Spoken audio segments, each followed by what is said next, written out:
ESP.bet. Watch and bet live. Okay, I'm here for another episode of Reflections, and this one is going to be with nRated. Quite an old school League of Legends support player for many years, many different teams, as we will get into. So, okay, one thing I wanted to know about was, in the early days of League of Legends, right, it's interesting because thanks to streaming and this sort of stuff, people actually know, even though obviously 99% of people, who follow League of Legends now weren't around in Season 2, weren't around in Season 3, people at least know roughly, what the scene was like in NA. They know about CLG, and they know about the starting of TSM, etc. But actually almost no one knows about the early days of the European scene. People basically only know the era when you got, the SK Gamings and the FNATIC and later on CLG and Moscow 5. So how early were you actually playing League of Legends and trying to play competitively?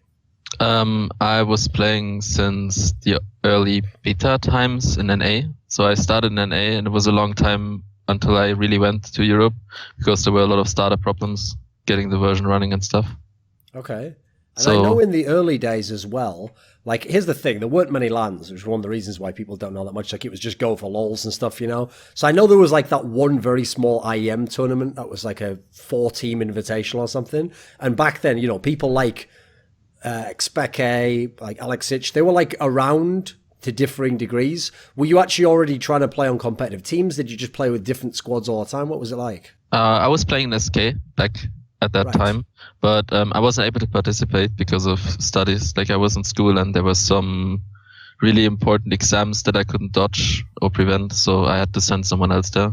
Or I stepped Who else down. was in SK at the time? I think there was a time when I was with Leinek, Althor, Severus, Sleazy, Ocelot, and who else? I don't know, something like that. And after, I think for that IEM, it was already Limelight and Farthing coming in, or it was right after that, I think. Yeah, during that period. The first team people will ever have really remembered your name with was Against All Authority, this French team. But obviously, it's not just weird that you would be on a French team, because there was Moma, he was obviously German as well. When you were on this team, obviously, this is where you got the connection with YellOwStar, because at the time, YellOwStar, obviously, your AD carry, and someone who you played with later on in your career as well. Now, since this just shows how different people's careers can be, because obviously YellOwStar has built an entire career and reputation as a support player himself. So what was YellOwStar like in this team, and then later when he rejoined in FNATIC? What was he like as an AD carrier? What was he like as a teammate back then? Because, now he has a very different image, a captain, all these sorts of qualities. What was he like back in Season 2 sort of era? I think he always had a clear image of how his position was played, and I don't think he got affected by too much other things beside that.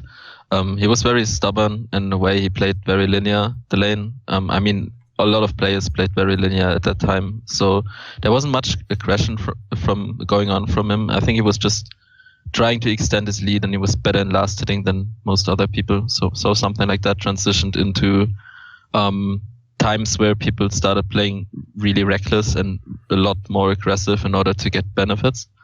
And I think around that time he started to struggle, and I think that was pre-FNATIC times, end of AAA. I think at that time we were a really decent bot lane, but it just didn't quite match up with some. Okay. So when you had this team, another player that everyone knows, obviously, is Soaz, who was playing for the team at the time. Obviously, he is French himself. Was Soaz a different player back then? I think Soaz was always Soaz. He had his mind on the game, and he was probably one of the few people I've learned quite more than I already knew about the game playing with him. He doesn't only have a good reputation, he's not only playing for long, but he has a real good understanding of how his role in the game is in the current state, and also evolves during the game and comparison with champions. I think he always found some niche champions in a way that he could use them to abuse some other weakness. And I think that's a great advantage of him.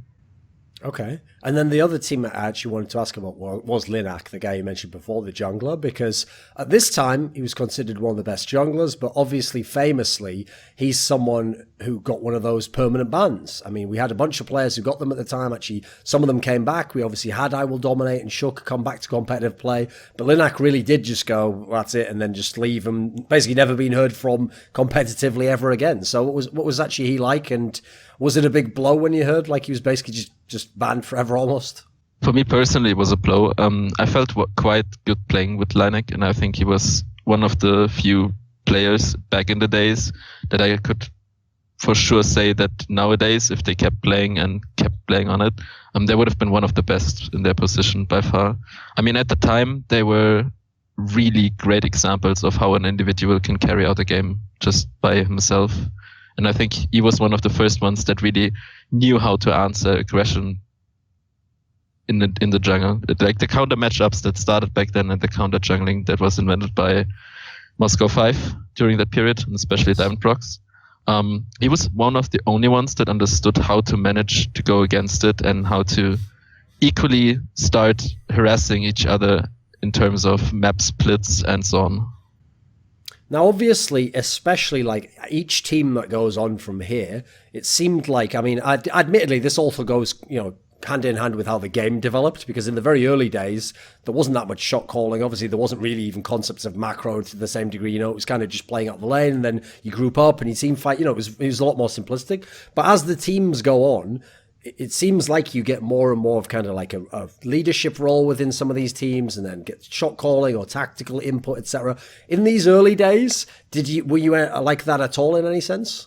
I think during my period in AAA and afterwards in FNATIC, I was really vocal. That was probably my most vocal phase. And in that point, I did basically all the macro shot calls, beside like the individual ones that everyone had to do for himself. For example, I need to split push because I'm stronger than X, whatever, something like this. I felt like I had a big image in my mind, and I looked at the game in a way that I always see something going on and I know what's going to happen next. And I don't know, it happened to be something I just regularly did without thinking about it. As you said, at that time, no one was even talking about shot calling or whatsoever. It just came by doing. Okay, so obviously people are going to at least have some sense, because basically from kind of the LCS era on, even though the game has changed, basic concepts like roughly how a role is played and the sorts of champions, okay, they changed based on like really extreme patch changes, but a lot of champions, have stayed in reasonable, like similar lanes or similar concepts, and people know they're famous.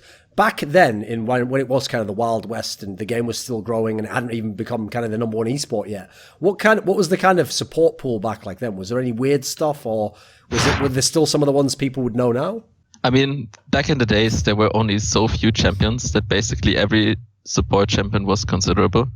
There were some that were just utterly broken in patches. For example, Janna was so broken for so long, and sooner or after the limited pool that was like Janna, Tarek, etc. Got expanded, and people started playing different champions or tried them out. They worked or didn't work. For example, I don't know, let's just say Vel'Koz came in sooner or later, but that was already like late times. In general, you can say the champion pool was very stagnated and you could only play like so many champions. But pre-season 1, there was also a big different meta going on. That was from NA.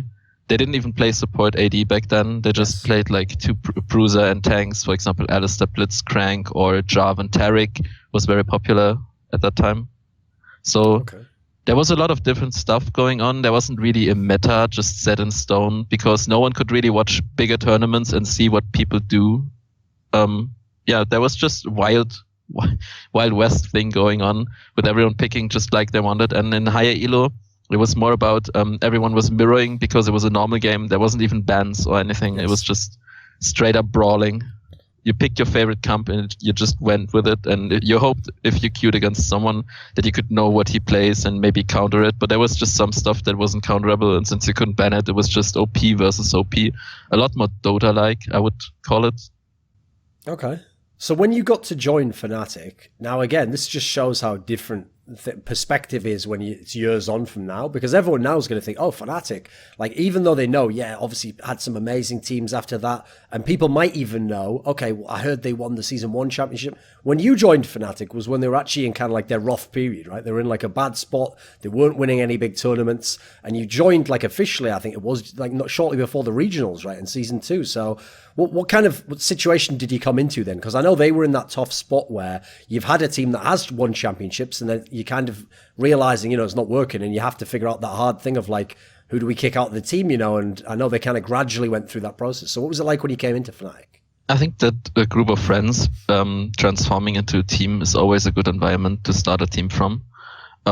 They had a really good run at the first World Championship, and they won it. And afterwards, they kind of got into a bit of a slump, especially Shusha himself. He didn't quite play up to his standard. He could have played much better. I don't know what happened, but he started crumbling at that period, and people started catching up to him. So they played this meta, and as soon as the meta swapped away from double AP, they kind of had a problem adapting to that.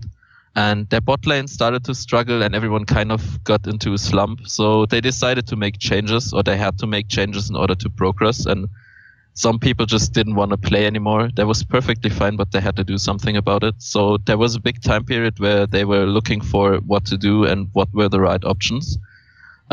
They changed Melisson for Phalor. Was it that time?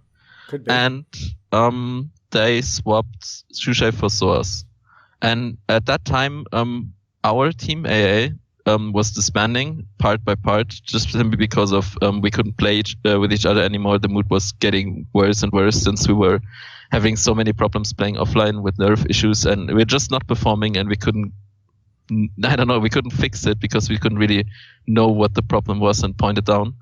So we kind of split apart, and me and YellOwStar during that period were trying out in different teams, or trying different teams for if we were suiting them or they were suiting us. I think that time we were in Millennium.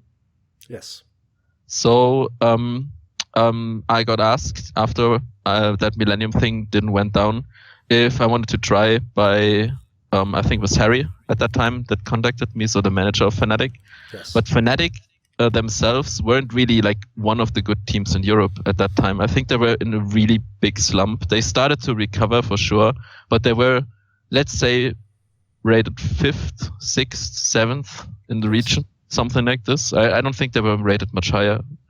And as soon as I came in, we started practicing a lot differently than we did before. So I mean, Phalor, they just parted ways because he wasn't really working out for them.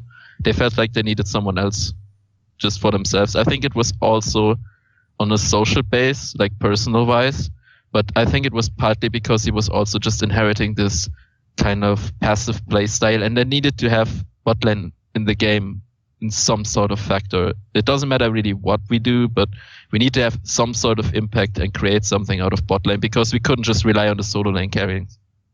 Yes.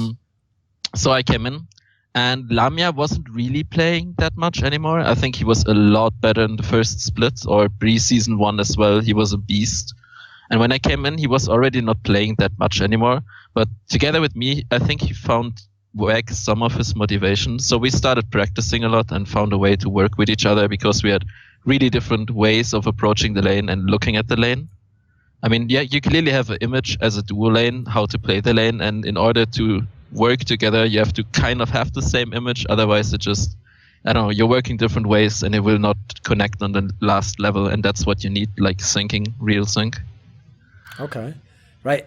In terms of when I said, like, when coming into the team, okay. So since they had, as you said, they'd been in a slump and they hadn't been like close to the top teams. I mean, obviously at the time, this is when Moscow 5 and CLGU were in their prime, so very, very good, like beyond just European, best teams in the world, basically. Mm-hmm. At that time, no one else was really playing from the Asian region. Yes, exactly. So when you came into this FNATIC team, obviously your team was in the tough spot of being the one that lost the third place decider. And at the time, the third place decider decided the last spot for Worlds. So sure, people are disappointed, but was there still kind of like hope that like, okay, things are starting to go the right way? Was it crushing that like no one made it to Worlds, etc.? What was the spirit in the team like? It was more like, god damn it, why did we not make this? It was so obvious to us that we could have made it, but I mean, always there's some self-esteem crumbling, but I think in this period, every one of us kept their heads together, and Lamia always said that he wanted to try, but whenever he didn't want to try anymore, he would say it, and after that time he said, I think it's time to step down, and you should look for someone else. I'll be there if you needed me until I leave, but I'll leave as soon as I can. So we started looking for someone else. And I think that also gave us some kind of motivation and swing. I mean, getting someone new in the team, trying people out, it makes you feel like you're not stagnating, but more or less working on yourself and improving or changing. Just change in general is something good in most cases.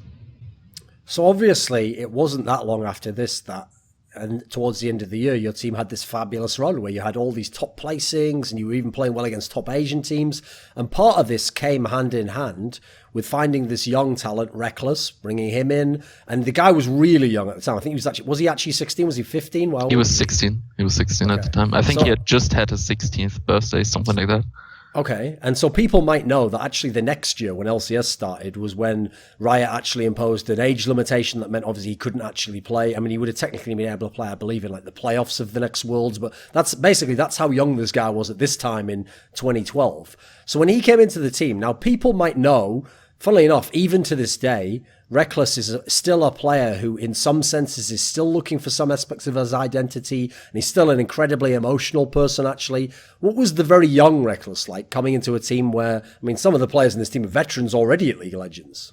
If you meet someone new and you know a lot of the old people, you feel something that you're not experiencing a lot, and that's hunger. Like, he really wanted to play the game. He really wanted to improve. So there was something going on in him that just gave us all the spirit that we really should push ourselves to the limit where we can, at least game-wise. Like, not just break yourself or whatever, but like in general, just improve, work on yourself, make everything as processable as possible, just like play by play by play. I feel like that's a lot of the spirit that came in, and also we needed someone that's just mechanically very, very strong and just fits into our play style as well. So just plays a bit more forward, not too backward, but in the end, if you give him enough feet or farm, he will essentially carry whatever you do with him. So we needed someone like that, and the young Rekkles was a guy that just tried to play out the lane in a way that he got out of the lane with the items he wanted in order to fight the team fight he wants in order to win the game. He was always more of a solo queue spirit, but he didn't really understand anything about strategizing or whatever at this point. But he was just someone that played the lane mechanically to an extent where I could just rely on him getting last hits regardless of what I do or how I harass or do whatever. And at that time, it was not something you could lightly say about a lot of AD carries. Like, he was one of the few that could do that. Okay. So when you had this run, I mean, it started, people forget this, with beating CLG EU, a team that obviously had just come back from, they'd been at Worlds, they'd almost made the final of Worlds. Everyone remembers the story where they almost won OGN. You know, they'd had an absolutely amazing year. When you beat them, do you think that they actually, like, thought it was going to be an easy run at this DreamHack final? Like, did you catch them off? Because obviously you had great results after this as well. So was everything kind of in place already? But there's always something like rivalry, or let's just say a bit of arrogancy, even if it's only played behind stage. So people just say, yeah, of course we're going to beat you and so on. But I think they actually thought they're going to beat us. And I mean by a large margin, not just one step ahead, but like 2 or 3. And we prepared a lot for this tournament. We went boot camping before. We got Rekkles in the team. We started growing together as a unit, and they faced someone that they didn't expect to be a challenge as a challenge, and they didn't do enough preparation. It's just that easy. I think we were better at the time, even play-wise, but as a team, they had a lot more competitive experience. They knew how to act on stage and what to do with pressure situations. They were like in a turtle play style. They were on top of their power. Like, there were not many teams that could take them up in a long game. That was about it. And we said we could. And we fought them with aggression. And they didn't really know how to manage that. And that's exactly why we won DreamHack. And we felt confident enough to later back then go to IPL 5. Yes. In Las Vegas. Okay, Yeah. so yes, exactly. That's also why this result was interesting, because it was less than a week later that you had to go to Las Vegas and you had to play in this tournament, which obviously is now very well remembered for being one of the most stacked tournaments. It was a double elimination bracket, so it was also like a very different format to other tournaments. And in that sense, I think that's one of the reasons why it's so fondly remembered, because, you know, you always have that question in a single elimination tournament of like, oh, but did this team get matched up with the wrong opponent earlier or whatever? Whereas in this tournament, I mean, for a start off, you got to play the world champions twice. You got to play two best of threes, and you beat them 2-0 both times. So when you play a team like Taipei Assassins, okay, when they won Worlds, right, it's true that it's not like they were a bad team. Certainly they were a team that had their own charm, but they absolutely were not the favourite to win that Worlds, and they upset a lot of big teams. Basically everyone they upset. They upset Najin and Muscat 5 and Zubu Frost, and all these teams I'm sure thought going into the game, of course we're going to beat these guys. I mean, you look at some of their players, right, they had some good players. They also had some players where I think some of them weren't that great as actual players. Maybe they had like a cohesive team, and certainly they had some strategy. They worked on some interesting things with like level 1s, etc. But when you played them at this tournament and convincingly beat them like this, what do you think the key factor was? Like, are they a team that you were able to study? First of all, we had way more exposure on them than they had on us. They had some weird games coming out of DreamHack, and we had a really weird playstyle there coming into the tournament. We played bruisers, mid, and stuff that was not played by basically anyone during that time. So they had a really hard time challenging us on that part. We knew what they play. We already made out some pick and ban patterns, how to go against them. But we really, this tournament was just showing us in a way that during the group stages, we were playing Koreans and we actually managed to beat them. They're not unbeatable. They're actually just players. So at that time, there was just something going on with like, we could basically beat anyone if we really tried, and we just tried. And it's somehow it managed for us to go against the World Championship winners, and we managed to take them down. It was more of we played individually better than them at this point, I think. And also as a team, we were very, really decisive, and they didn't expect so much decisive calls from us, I think. That was about it. Catching them a bit off surprise, and also on top of that, individually we were better at the time. Okay, so the interesting detail is, the other factor about how this tournament was run that was also an interesting format detail was they basically had that system where in the group stage, it's sort of like, I mean, what you basically call it is like the GSL system is what we call it from StarCraft, where it's like a little double elim bracket in the group stage. Now, interestingly enough, in your group, you had Team WE, the Chinese team, who you then played in the upper bracket final, who you then played in the final. So unlike so many other tournaments, you got to play something ridiculous. Like, I think it would have been like, let me think, I think it was 7 games against Team WE in this one tournament. So obviously they won the tournament. This was actually when they kind of cemented themselves as the best team for a while. So you should be able to tell me more than anyone who's a Westerner. What was WE like at their peak? What were they good at? First of all, I never experienced any team that I considerably could say, like, there is no way we can beat them in the best of 3. But let's be honest, World Elite at that point, there was no way we were going to beat them in the best of 3, especially in the best of 5. Like, we were trying, we were struggling, but there was no way. Like, Weixao on Corki or Ezreal was just simply not losing any last hits at any point. Like, you could literally walk into his face and he would still last it, regardless of what we do. They had a way of going around threats as well. Their jungler and their lanes played really well together. I think that what really gave them the game advantage in most of those games. And also, I don't know, like their TF play was subpar. They played a lot of meta gems on top of their peak in a way that others tried to imitate how they play. So it was really hard to go against them. They literally just outclassed us by, I don't know, by a mile. It was sad. But we were the only team to actually take a game of them. And it was close. A close series overall as well. But I tell you straight up, and that's just honest, they were better. Like, individually on each lane, Weixao was just the best AD in the world, like by a mile and 2. Yes. Yeah, it was hard.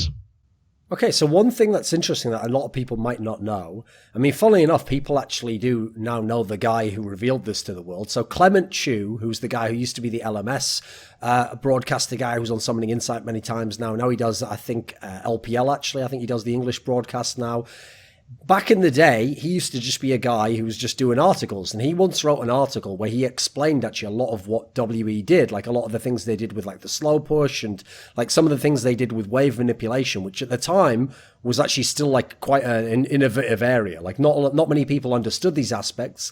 And the reason why I wanted to ask about that was because I know that FNATIC, going from this point on especially, that actually became a factor within FNATIC that gave you guys the edge to be the best in LCS when it began. Because famously, okay, one of your rivals, CLG EU, they even admit in interviews, like for the first few splits that they were playing in LCS, they just didn't understand what wave manipulation was. You know, they would be like playing, and if you remember, especially this is the best team to give the example of, because they had that turtle style where it's like, well, if we're at all behind, just turtle up, don't worry, just farm. We'll get to the late game team fights. Well, you basically can't if someone wave manipulates properly and split pushes, because you think to yourself, all right, I've got to go get this wave over here that's building up. Oh, wait, but they're fighting me mid. Well, which do I do? Do I go and get the wave and then give up the towers? Do I fight mid and then let my other tower get taken? You know, they literally just couldn't figure out what was happening here. So did you take some of this from WE? Where did this kind of aspect bleed out into Europe?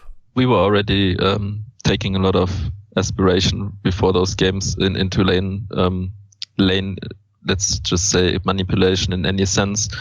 We were trying to get control over what is happening during the game, and in order to do that, we started stopping waves a bit earlier. We started to push a wave a bit earlier, especially when it came down to SOAS playing really strong lane champions. We felt like we had an advantage just doing the split push, doing slow pushes, etc. We started acknowledging that it actually gave us a lot of difference in the games, the way we play it out. So we started putting a lot more emphasis on that. I think that was also a part why we were the only team to really challenge WE in the end during this tournament, because we were already having wave manipulation in our head, and we were going against slow pushed waves, etc. way earlier than others would expect them to be a threat. Okay, and did you feel the same, that this kind of gave you an edge? Because if you remember, exactly, the two main European teams, Moscow 5, obviously later Gambit, and CLGU, later Evil Geniuses, these were like famously team fight teams, you know. They do everything by winning an amazing team fight, whatever time in the game suited that particular style. But did other teams just not pick up on this who were Europeans? Not at all. I think that they just missed the point. They didn't see what we did different in this sense. Like, they didn't see that the wave manipulation actually was what we did different. The way we used it to our advantage, I think people knew how to do it, but they didn't know why we did it in the certain points we did it. So to start a slow push, send the top laner bottom, start this whole split advantage. So either they take top lane, they start harassing bottom as 2, or they go against 4 mid lane and have to force a fight. So that's something no one really did in the way of using that as a tool. I think what the WE matches have told us was more like we were really on par of our game, and we just had to stick to it. And in order for strategizing, of course, lane push, lane domination, every sense of global ultimate afterwards was just by us treated a lot more highly than others rated them. So we played TF into bad matchups because we just felt the strength of the global was just giving us way more advantage on top of the wave manipulation, etc. That it gave us a bigger factor than other teams, for example.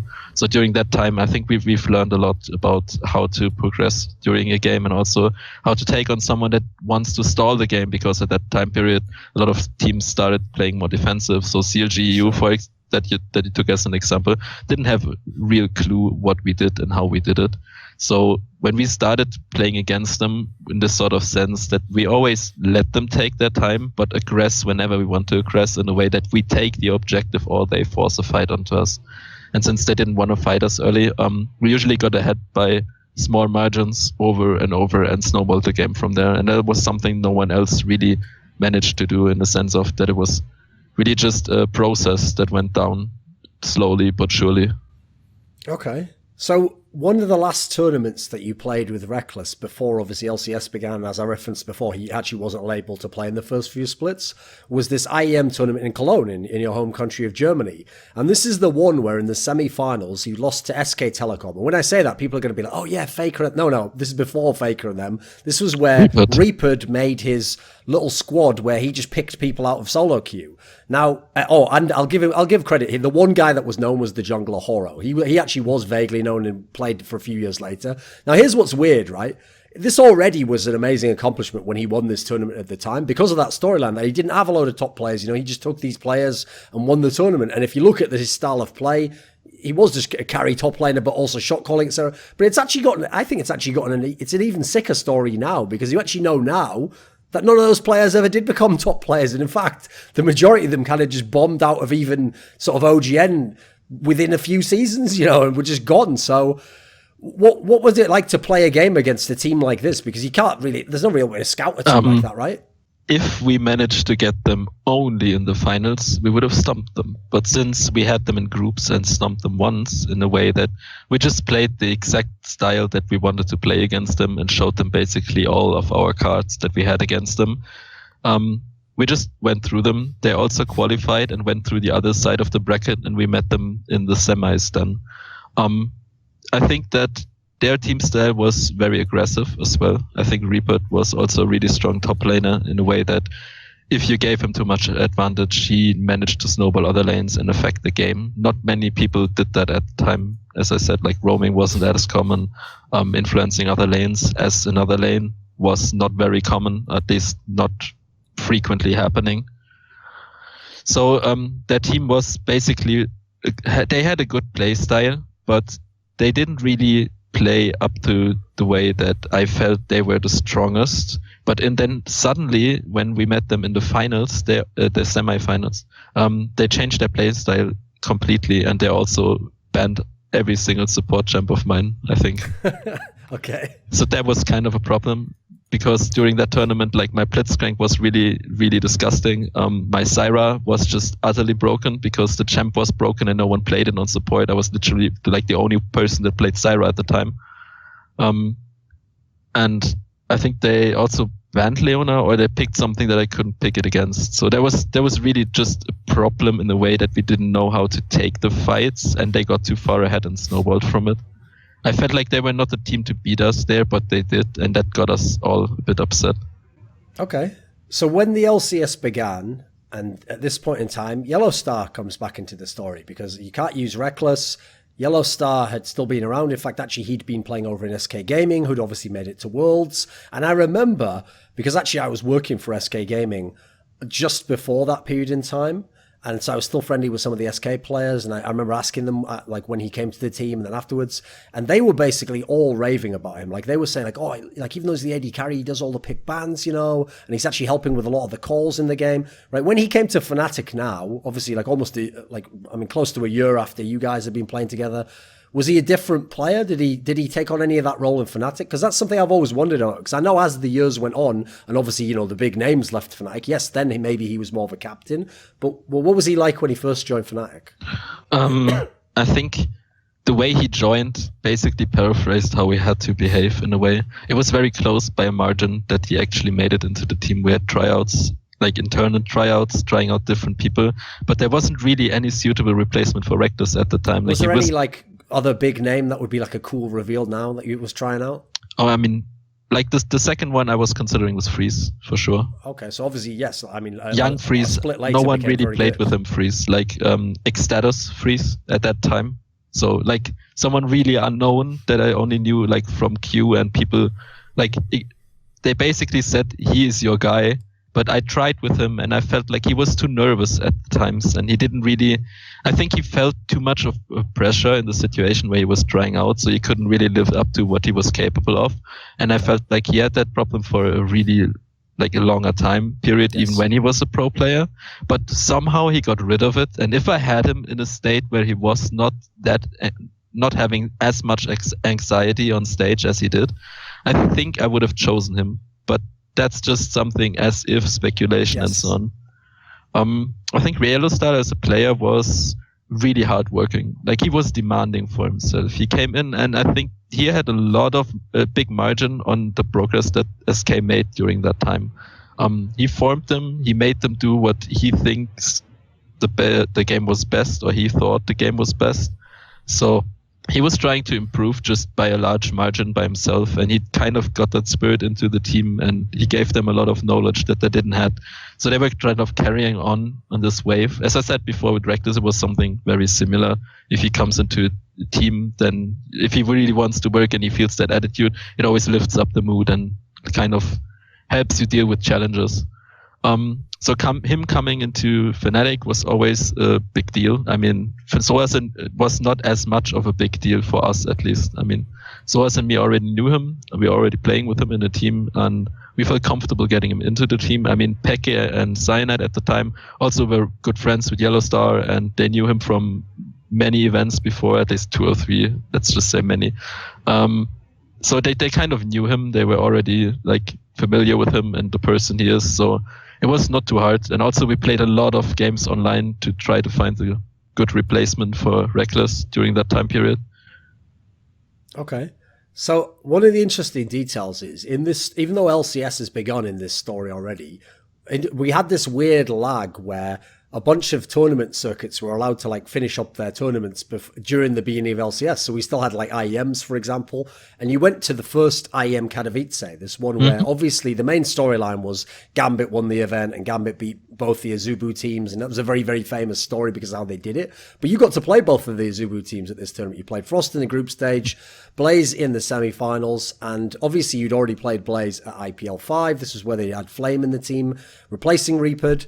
Right. At this time, this is still fairly early for the Koreans. They'd only really been in the game for about a year at this point in time. And, you know, they're still changing lineups, still getting better players, etc. What were early Koreans like? Like, did they have their own flair or some different way of playing the game? It was a totally different meta. Their prioritization on champions and general play style was just different than us. They had a different view on it. I felt like they were so long behind us, stuck in a meta where we were already expanding from and doing different stuff. That we felt they were stuck while they actually got ahead. There was a really weird time period.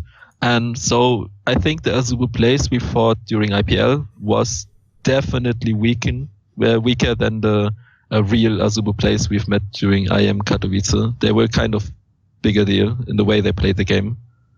Yes.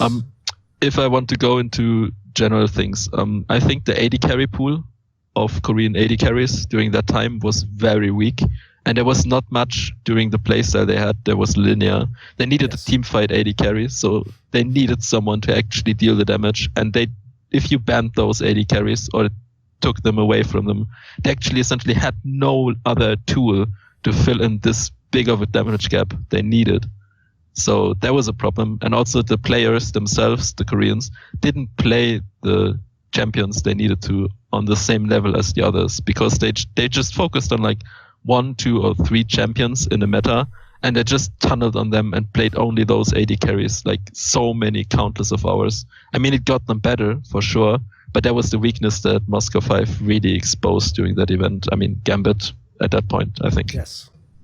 Okay, so actually, let me ask about that then, because obviously this was kind of like one of the great, like if you were doing a movie about Gambit, this would obviously be a chapter in it because it's such a crazy story, you know, so unexpected. And then even the fact they beat like sister teams. So in theory, I'm sure Blaze just went and, Frost rather, just went and told Blaze like, oh, here's all the stuff they're doing. And it still didn't matter anyway. They still won.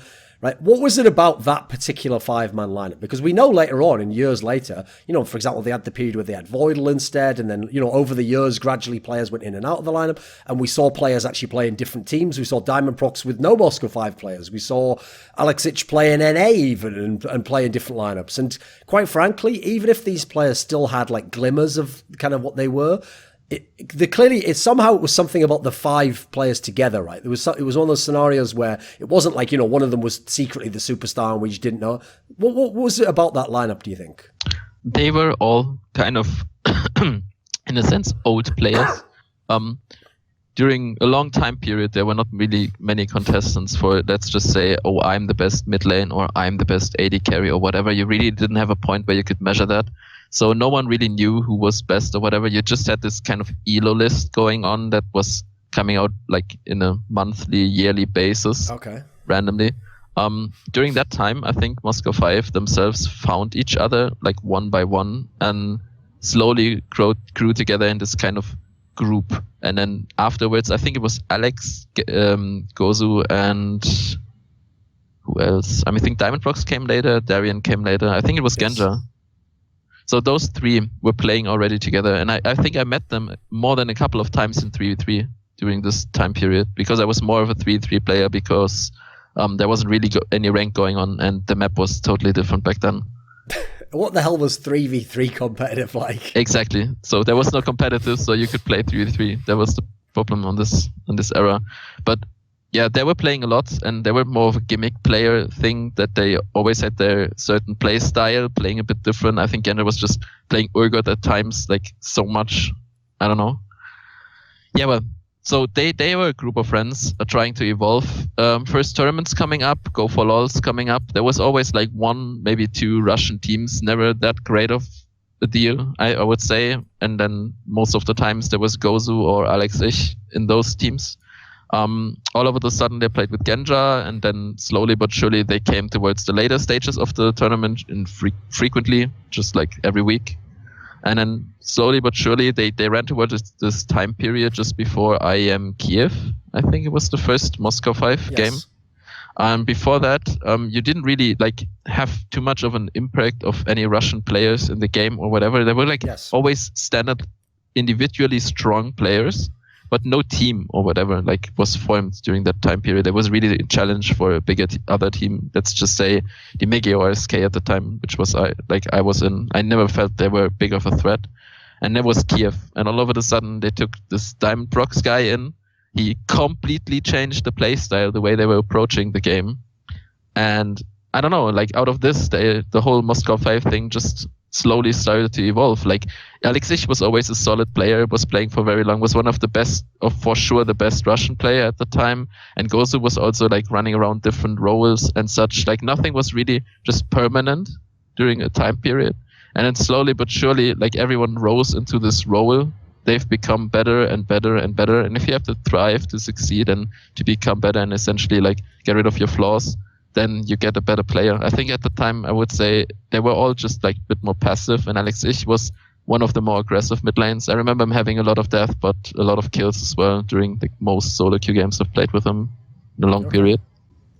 So when this first LCS split came along, and it was exactly initially what everyone hoped for, because during the regular portion of the split, you and Gambit, which back and forth, all the way till the very end. You got technically in the regular split first place by one game, I remember at the very end. Then you met in the final. The final was a best of 5. It went all 5 games. For you, it must have been a big deal, right, to beat Gambit Gaming in a best of 5? Yeah, it surely was. I think that at this time it was kind of a challenge of champion pools in a way, because there was a lot of things like Malphite and so on, just really engaged champions. So I needed something to counter that. And pre that final, I wasn't playing Janna at all. And during that final, I was playing like 2 or 3 out of 3 games, something like this. I played Janna. I think it was 5 games overall, but I played 2 or 3 of them Janna. Okay. Because it was just simply such a big counter. And I felt like these games, they felt harder than they should have. But I think they were, at that time, they were just a bit behind us in a way that we always knew what they were doing. They didn't really have us figured out yet, but we did them. Okay. Right. Since obviously we're not going to talk that much about Gambit for the rest of this interview, like they kind of like gradually fell off, you know, while FNATIC and some of your teams had much success that were going on. Right. Tell me this. So obviously they had a very strange bot lane, because their bot lane was basically like inversion of what you expected from Season 2. So in Season 2, you had all these like really strong AD carries who were, taking over the game, and everyone used to cry about how broken AD carry was. Meanwhile, a lot of the supports, I mean, at the time, obviously everyone just spammed Sona. So, they weren't like super aggressive. There was no Thresh in Season 2. People were just playing Lulu and Janna and Sona. These are what everyone thinks of as the boring, like, you just heal people, etc. supports. And then this bot lane had Gosupepa, Edward, who obviously was Thresh Prince. He was making all these crazy plays, but Genja probably the weirdest AD carry, one of the weirdest humans I think I've ever heard of in the entire world. So what the fuck was this bot lane like, and who was this Genja guy? Because there's one level, right, where it's like every time I tried to think about some of the things he did, there kind of was like some sort of genius in it, but then at the same time there was something where it's like, that just doesn't make any sense at all. I mean, you can't teach someone what Genja does in a way that you come up with just pure facts or something, or math. It's something you have to experience as well. Like, the way he plays the game is he finds something quite funny or interesting to play, and he just plays it. That's about it. There wasn't much thought process going to it. On the other hand, there was other stuff. For example, they were the first ones to play Nunu Ashe in a lane, in a competitive sense, that they used the attack speed and also the defensive abilities Nunu had in a way that they could answer aggression with it. There was something new. They also played just way different in terms of diving. They considered diving. They were just playing the game as they thought it was supposed to be played, instead of trying to play the game in a similar way that the others do. And it just got them so far ahead during a certain period where other teams just stagnated and they kept developing. Okay. So this is where people are going to get really confused then, right? Because they've heard the story right now. It's just one line going upwards pretty much. Getting the FNATIC, they get out of the slump, they do really well internationally, playing against all these great teams. Even when you lose to the Korean teams, you know, it's really close games. You win in maps against them. You come to LCS, you win the regular split, you win the actual split itself, right? Logically, the story here should be, oh, and then we had the summer split, and that went pretty well, and then, you know, then Rekkles came in, and then you and Rekkles came. But all of a sudden, out of nowhere, in the summer split, you just get kicked out of the team. And to this day, I mean, it's one of those scenarios where if it's a behind-the-scenes personal thing, you're never going to find out publicly what happened. Why were you kicked out of the team? Because their reasoning was really wacky. Like they tried to claim something like, you know, you just lost motivation and something like that. Now that's just like a PR answer, you know. That's what they always want to say. When yeah, of course, that's the PR. It doesn't sound bad, right? Yeah. I mean, in a way, it was a lot of different things coming down together. I think the first time people experienced me having a girlfriend, spending time with her instead of the game, I mean, that's always a problem, if you know what I mean. Yes. Then there was a lot of stuff going on backstage about people trying to secure their asses when their ass went on fire. And there was a lot of backstabbing going on between probably nationalities that just stuck together, something like this. I literally don't know. There was no real straight answer to this. It was basically just my practice attitude, something like this. But they never really gave me something like a warning or whatever. They asked, don't you want to play more solo queue? And I said, I don't know, maybe not. So there was not really any sort of sensoric for me going on, danger, whatever. Okay. And when they approached me and told me, I tried to talk back to them and say, whatever, like, let me step down, let me give me another chance to prove myself, whatever, redeem. And there was no way. So there was something going on backstage that even I don't know during this time. Okay. That they have some sort of personal problem with me or whatever, and it never really came out. I only know that during a later time period, someone of them told me that they think they did a mistake and they should have acted differently, but they didn't, and it was kind of immaturity, you know, like non-experienced things that happen. We were still young during that time. I don't think we should be too upset about what happened during this period. I mean, no one of us really got like stopped by it in any sense. No. Yes. Okay, well, what about this then? So obviously, as I had described, you were one of the later players to join the team, and some of them had been together. I mean, not like super long, like Soaz obviously only joined a little bit before you did, but even so, was there a different kind of, like in English we use the word like clique, you know, like a little in-group within a group where like this group sticks together and then they think they're friends, and then what people don't actually know, a lot of the public, is almost every team is actually like that. Like there's actually, I don't care how many PR and interviews people have seen, there's no real team I've ever seen that were literally like 5 friends, you know? I mean, we just talked about Moscow 5. Moscow 5, look, in-game looked like, oh, amazing, they must all get along. Half of them hated each other, you know? This just happens in teams. Even though you had all this success, were you just not super close with some of them? Were some of them just more close with other ones? I mean, the clique thing kind of is always happening when you have different nationalities. I mean, the French people will always kind of stick together, you know, like this kind of thing. But, I mean, Cyanide and Peke were just BFFs forever, like in a sense that they would even share a room during periods and stuff like that. So that was normal. But I felt like I was on a team with essentially 5 friends. So like our manager, Harry, and the others. And I felt like there was one of the biggest backstabs I've experienced during my life. Like I still feel kind of a sting in my heart talking about it, because I don't know, it doesn't feel right to handle the situation like this. And I don't really know who did it, but I think it was kind of initiated by YellOwStar coming out, making some kind of progress on it, grinding my image on my teammates down and talk me down, something like this, just to save his own ass. That would be my wildest guess. But as I said, like I can't essentially tell you the reason why, because I don't know.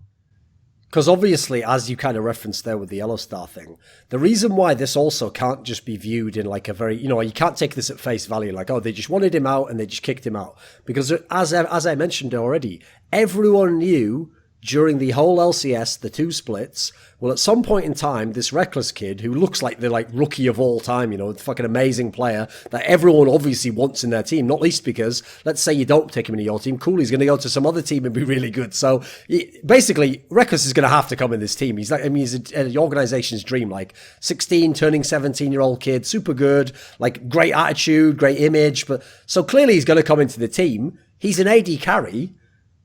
YellOwStar's going to have to either not be in FNATIC or be a sub, or some as you kind of referenced, it wasn't just your situation in isolation, right?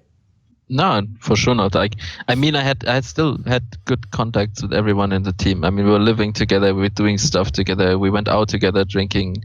There wasn't a feeling of me being separated or like doing my own thing, or like everyone does one thing, I do different thing. There wasn't just happening at the time. So I really don't know what happened, because I felt like they were like close friends of mine, one of the closest during this period for sure.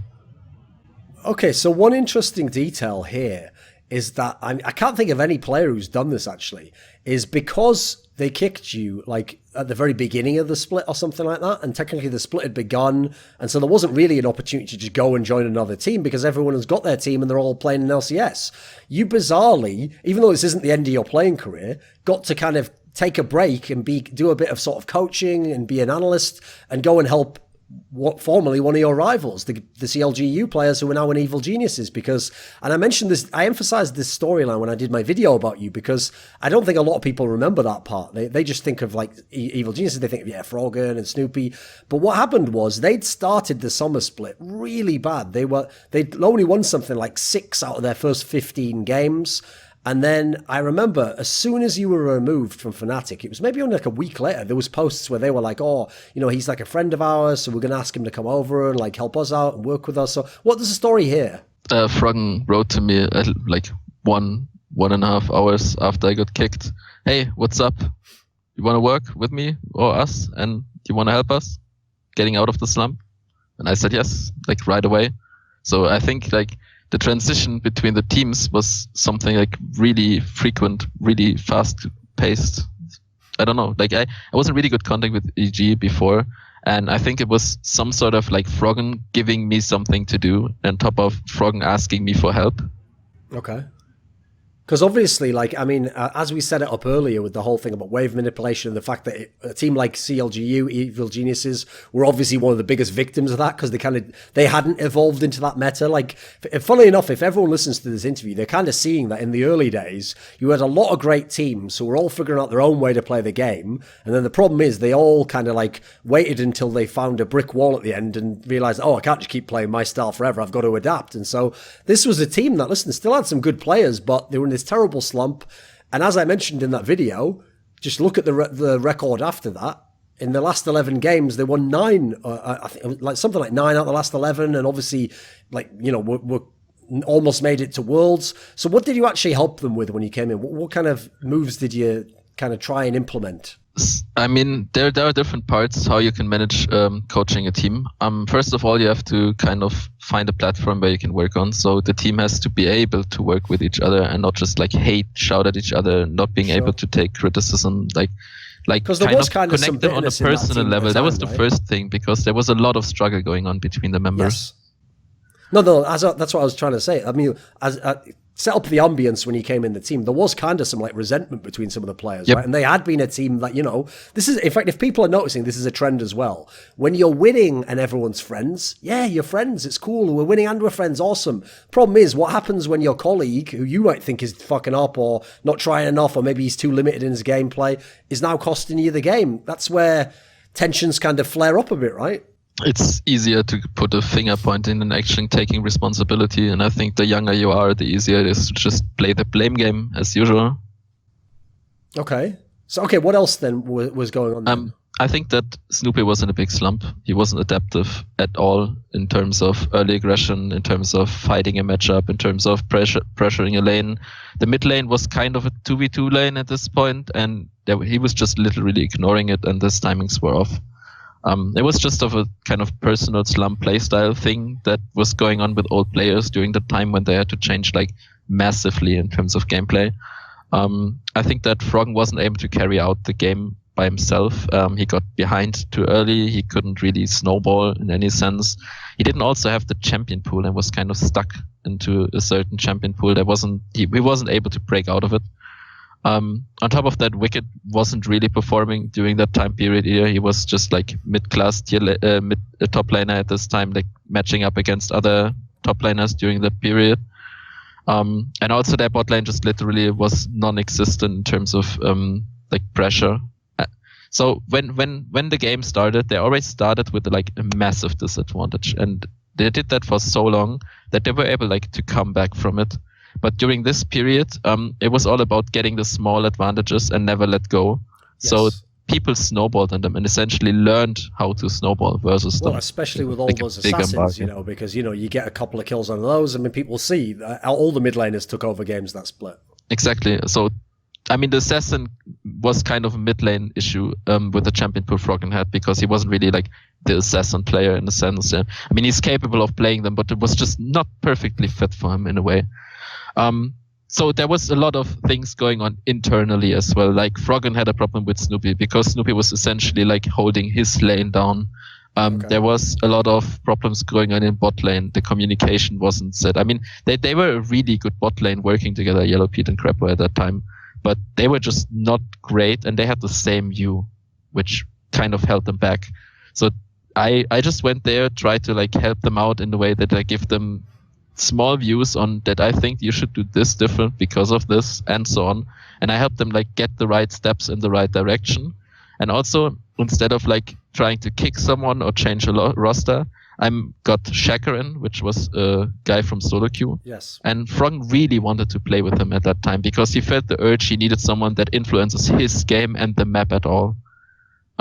So he brought Svenskeren, and I tried to like make this work with two junglers in the sense that we have this passive old veteran guy that is approved, is fail-proof, has no nerf issues, is just generally like a strong individual player, but isn't really on top of his game.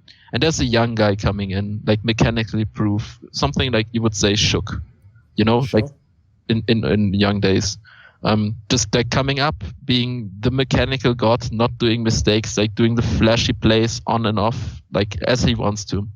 So you get him in, you try to kind of show Snoopy, hey, this is the difference how you can play the game, like passive or aggressive, and the way he influences it.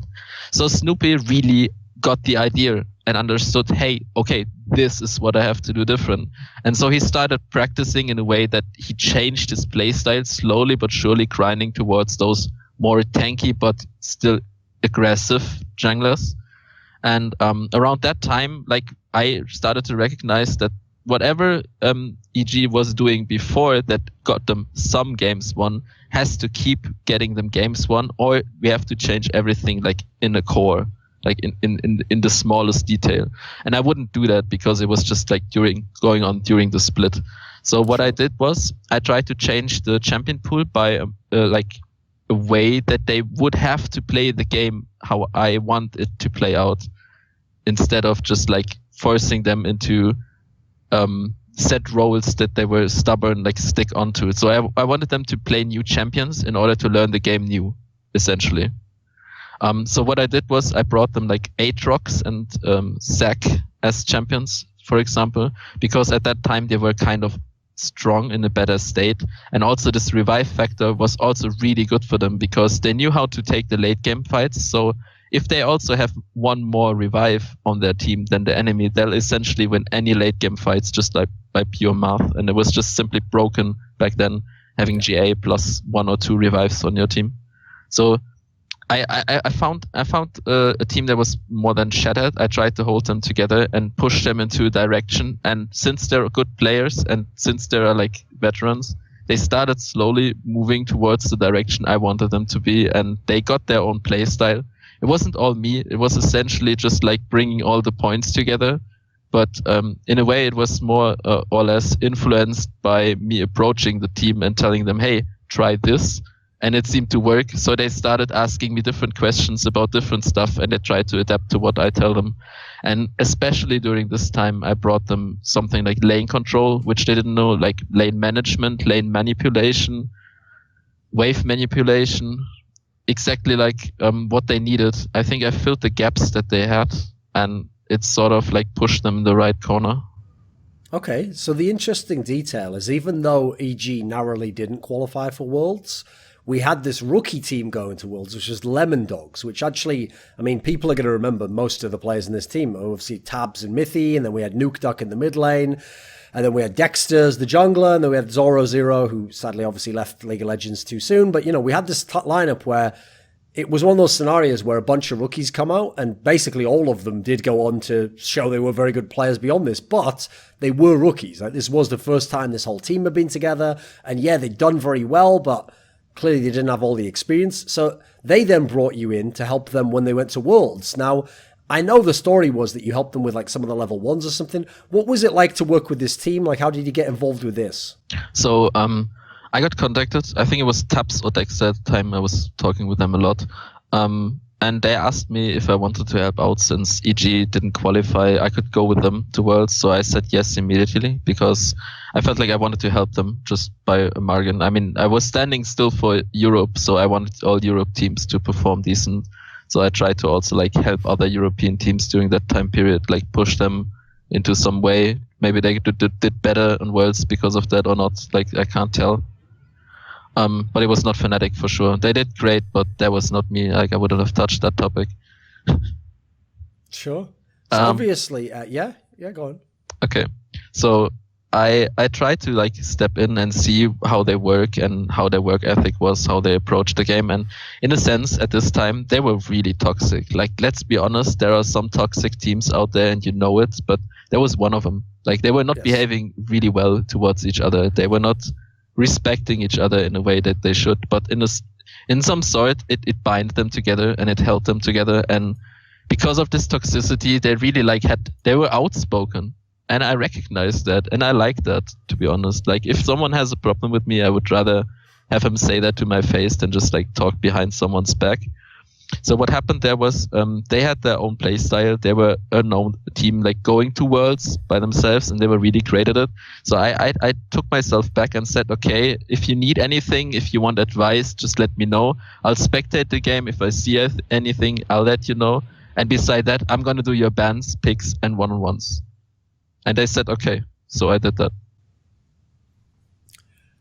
When the off-season came along, right, the off-season in Europe was so famous because it was where the whole Froggen super team, which became Alliance, like it was like I mean, the modern term you'd use is like a media circus. Like, bearing in mind this was just a guy trying out a bunch of people on solo queue. This was like, there would be like a different Reddit thread every 2 days with, oh, this person spotted playing with them, this person spotted playing with them. But a lot of people do not know that you were one of the people who tried out for this team, right? Who tried to get onto the team. And I'm sure you might have thought to yourself, hey, I just worked with this guy, you know, he's asked for my help.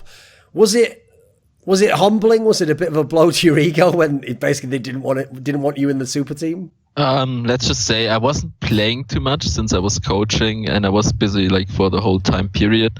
So I was rarely touching the game and I wasn't really in the greatest shape. And I think that was the problem. Like, Froggen wanted the team coming from EG, having this problematic split, I'd say. He wanted to have something solid with people that individually perform on a level where he could work with them and strategize and make it work. That's about it. Like, he was sick of playing with people that he felt was just not on his level. Okay. Because then you got this very... sorry, did you have more? No, so he kind of started this initiative. He had friends, and he felt like he wanted to collect all the raw or the biggest talent that was available in Europe and try them out, find the best team suitable, and make it work. So he was trying, like, he was considering me since he knew my impact on the game. But I think at this point it was just simply that NIF had more practice, had a working split behind him in his back. They also got from a win in the relegations. I think it was relegations, yes. right? Yes. So they came back to LCS, and it was by a large margin on him. Like, he was carrying a lot of those games. And I think that was also something Froggen was considering. He could have taken someone that he doesn't know how he performs, that had a kind of a break, or he could take someone that just came off like a successful team, making them requalify and take him into consideration. So he did that. Because one of the things at this point when I did that video about you that I tried to stress was, okay, people know later on in the story, this SK team that you joined turned out to be pretty good and a lot of things went well. And obviously year on year, later on you got the Forgiven lineup, etc. So it looks like, people often make this mistake where once they know someone was successful, they assume that like everyone knew that was going to happen. It was always going to go great. But wasn't there some story along the lines of, so when NIF departed from SK, and obviously they needed to get a support themselves, you got in touch, you were in a position where like, okay, they're considering taking you in, but didn't they also kind of have some concern also? Like, aren't you a bit rusty? You haven't played much. What was the situation there in joining SK? Of course, they gave me some obligations. Like, they told me that they're not sure I would be training enough, I would be on top. There was this training issues or this whole FNATIC issue that I was kicked before as well, hung on to my back. But I simply said, I'll prove you. Like, make me prove you wrong. And they gave me the shot, so I tried. And I felt like the team itself showed promise, but it wasn't at all any star lineup or whatever. Yes. If you see this team, you would not consider it to be among the first three in the split at any point, basically. So what we did was more of a team effort running it. And I think that worked essentially so good that we got really far ahead of others in terms of strategizing and playing the game out in a way that we wanted it to be played in any sense. For example, split push or this defensive style, getting defensive, breaking up defensiveness, going for rotations. I think rotations was basically our strength during this time period. Okay, because yes, as you say, like this is the thing that even to this day, if you look at that lineup, it's still not that crazy a lineup, like Svenskeren's obviously a good player. He's gone on to do things since.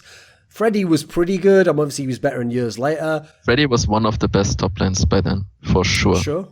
I mean, everyone talked himself up. He didn't, but yet he was performing. Even in a bad game, he had so much impact on the game still. Like, these bruiser tank metas were just suited for him. And if he got one of them, he was basically one of the best top laners that was available. But okay, the question I wanted to ask about this lineup then is, was the fact that people were all in their own ways kind of like reject some other teams or couldn't get in big teams, did it give you kind of like were people more receptive to strategical ideas or let's play like this way as opposed to, I mean, a lot of people even at that point in time still had that mentality of like, if you were a top player, give me this champion and I will smash the lane. People are very naive still. So was there some of that going on? No, I think at that time, people actually realized there's more about the game than just simply playing the lane or just team fighting. I think at this time, people actually realized it's a lot about strategy, and picks and bans are making a big progress in terms of getting a strategy away or bringing you closer to your wanted play style. I think I came there were open doors. I was just playing my heart out. I was first challenger of all LCS players in that split as well, just to prove everyone right or wrong, whatever. So I think I came in and I showed so much enthusiasm, as I said, with Rekkles or with YellOwStar or with someone new coming into a team, trying his heart. I was playing so much that I was just trying to show everyone and prove everyone wrong.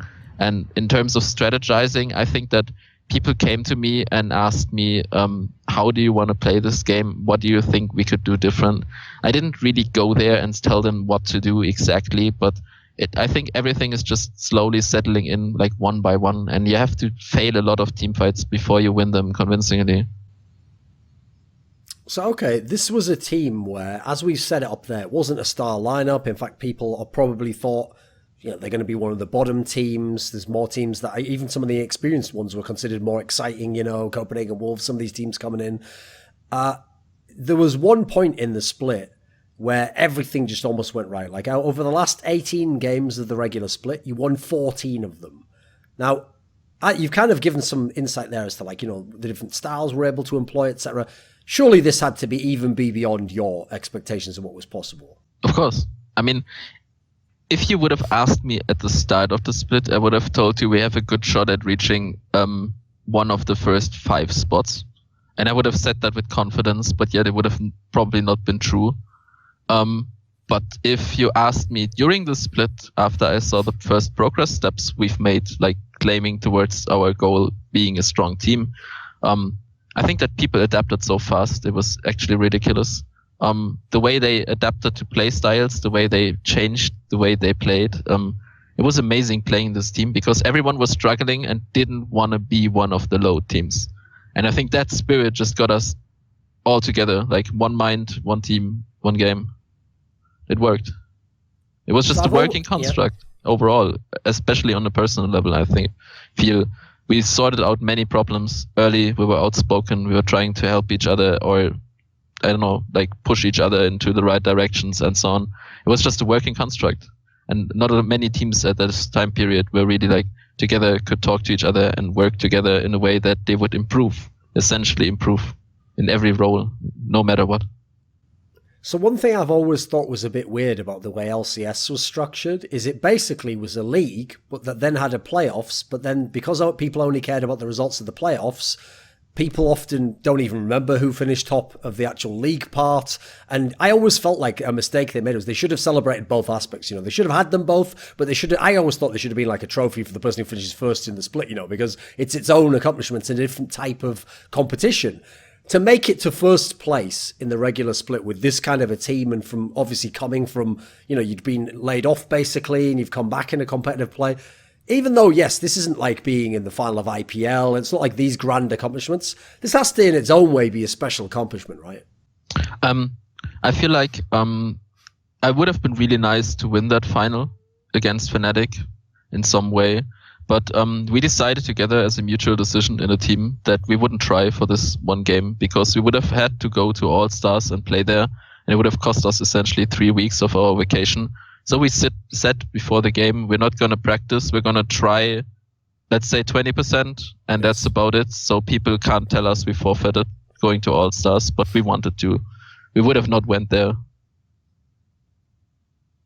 So we didn't really give a FNATIC a run for their money. I think we could have, but we didn't prepare, so there was no point. Was there a part of you after this accomplishment? Because again, you were one of the only big names in the team. Did you think this kind of like in a way vindicated you after being kicked out of FNATIC and then not getting into the Alliance teams? Did it build your ego back up again in a positive way? Definitely. I was never someone that needed ego to play. I was never trying to put myself into any center of attention or whatever, or try to do as much interviews as possible and be the social media star. I was never that guy, and I will never be. I feel like I needed something in return for my efforts that I put into this split, and I got it, and that's about it. The regular split was enough for me, just to show me that I could if I tried. Okay, so in the next split, the summer split, where you had the same lineup, this is the one where the split itself, I remember, was way more up and down. Like it was some of it was looking a bit dodgy at times. Admittedly, some of the teams had gotten better. Like obviously now Alliance was like fully amazing and they were obviously wrecking everyone in the league. But what people always forget is this semi-final you played against Alliance. And this was when the semi-finals, now at this point in time, were actually best of fives. And so you got to play a full best of five. They ended up winning 3-1. But this is a great example of a series where just because they have 3 next to their name and you have 1, they in no way crushed you. It was really close. These were amazing games. I mean, you had all these leads in the games. They basically I mean, yes, they had like superstar players, so they won team fights and stuff. But you were in position to maybe beat them, right? They came into this game with a lot of arrogance. They were saying, okay, we were prepared, we're going to crush you. But they told us before the game, we are going to crush you, like really convincingly. And we got into the game, we were prepared, we started playing our game, and we got ahead almost basically every single early game. And they started shivering. I saw them sweating. They had problems. And we were the first really real team to like challenge them in this environment. And I think because of all the pressure and because they didn't expect to be pressured this hard, because they just thought individually you're so much worse, you can't win. Like some of them told me in person, honestly, face to face, how do you see my chances? And he told me, I think individually you're just going to get wrecked and there's nothing to do about it. So we prepared and we planned out the early game and we analyzed the way they played. And we played out the early game in a way that we wanted to play the game. And it didn't quite go into their favor every single time of this series. But I think during the later stages and also like some mispositions and so on made us fall behind then. And if they were even during the whole course, they would have won. But we were a really great team working around our weaknesses and providing the right resources to the right people at the right times. And that was something that not a lot of people were capable of. And I think they struggled because of this. So, okay, after you lost to Alliance, you fairly easily beat the Roccat team and you came as the 3rd seed to go to Worlds. Now, before we get into the Worlds aspects, that's its own story with its own problems for obvious reasons. Was it again, this isn't like #1 accomplishment of your career, but after having basically, this is your 3rd campaign to make it to Worlds. There's the Season 2 one where you just join FNATIC, they lose the 4th place decider. You coach EG, they lose the 3rd place decider. Now you get to win the third. It must be a big deal to make it to Worlds, especially, again, coming from the hard times, right? Yeah, well, I also in Season 1, I was in SK and we didn't qualify for Worlds because I didn't play the qualifier and they messed it up. So I didn't make it to Season 1 Worlds as well because of this. Like it's some kind of curse that went through with my career and I can't tell you exactly why, but it kept happening. But you made it eventually. Yeah, eventually I made it. But not at the times where I really, really, really wanted to. Exactly, yes, for sure. Okay. So, okay, here's the thing. When we talk about Worlds now, obviously we have to immediately talk about the Svenskeren issue, where before you even got to play a game at Worlds, so no one will never know basically how you would have done. And not only that, the part that always tilts me about this is that this is one of the reasons why I always used to tell all those TSM fans, and even some of their players, but we'll keep that on the low for now, whenever they used to brag like, oh, Europol went out in the groups while, we went to round of 8, I was like, you went to round of 8 from the easiest possible group, and even then you lost to SK when they had Svenskeren. Shut the fuck up, like, what, you didn't accomplish anything, did you? You just got out of this group where there's a problem. So when this Svenskeren situation happened, right, here's... what happened for you? Like, you just woke up one day and you hear this news, like, oh yeah, by the way, it's just going to get banned for half the games. Imagine you're sitting in a room as 5 people constantly, and you're just playing the game, right? You're scrimming, you're playing individually, and so on. And then Sven already said there was some guy trying to troll him, and there was nothing going on or whatever. And just like our sport psychologist that was managing us in Korea during the boot camp then came in, and he told us, yeah, well, you're not able to play.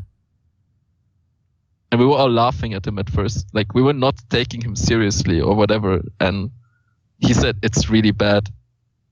And he wasn't laughing at all. And so, I don't know, after some time, our smiles went down and we realized that we got in a bit of a trouble. But no one of us actually understood it making it such a big deal out of it. But for us, it wasn't offending. For others, it was, for sure. But I don't know. I wouldn't have written anything like that. I don't know why Sven did. And it really got us, like, I don't know. Our heads were up in the clouds. We were fantasizing about going out of groups. It was a good, manageable group. We were really well prepared for those matches as well. But in the end, I don't know. Like, there's not much to say. Like, you were angry. You're sad. You're disappointed. You're trying to fix things. You're still like, I don't know, it's like this whatever phases of denial you need. Yes. That's about it. And you knew, like, your world is fucked. Regardless of what you're gonna do, it's going to have a really big impact on it. If you can exceed out of the groups without playing with your jungler, then you're really good, but you shouldn't be at Worlds regardless because you're not a team. So, okay, a lot of people actually either didn't know this or have forgotten this because it was kept secret at the time. But when you were in Korea, wasn't MonteCristo somehow helping you or like secretly helping to coach or something? What was going on with that? This is presumably before you knew about the Svenskeren situation. So Monty offered for us to like at least help us with scrims, try to sort some things for us in Korea because we were not there and we had no real contact there. So first of all, he was just trying to help us in a general sense because I asked him to, and he's a really nice person. And thank you for that again. And then he came over, visited us and said, oh, I can also help you watch the games. I also get an impact and see how the scrims go, like, and I see how the teams work.